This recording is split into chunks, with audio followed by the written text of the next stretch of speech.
This is Tuesday. It's March 8th, and we're standing here in front of the United Nations.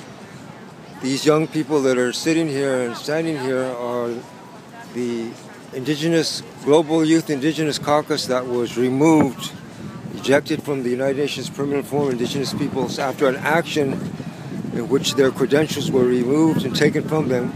Could you give us your names and a quick report? What's going on at this moment? I'm Jessica. I'm Kitsali. And as our elders said, we're part of the Global Indigenous Youth Caucus, and after we did an action requesting that we have the full and effective participation of Indigenous youth and that we be at the table when we're being talked about, we were kicked out, removed. Some of us had our badges ripped from our necks, and we're here sitting out on the front lawn of the United Nations. And the permanent forum members are working hard to get us back in. We're still out here. Today the discussion was a continuation of what was begun yesterday, a discussion on the doctrine of discovery. How does this relate to that? What's going on? Anybody? This relates to the doctrine because this land at one point was not owned by the United Nations. It was not property of the United Nations. This was property and territory of the people who lived here, the Indigenous people who lived here.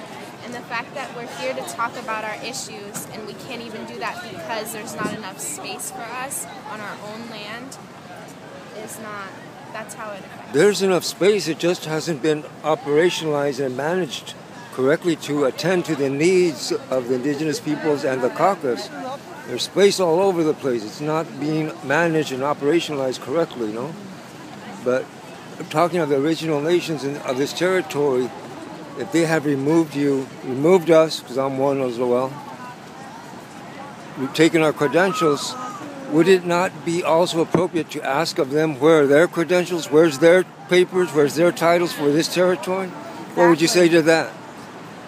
Exactly. I mean, and it's ironic that this is the venue where we're supposed to fight on an international level for our collective rights, but it's the same venue in which they're violated.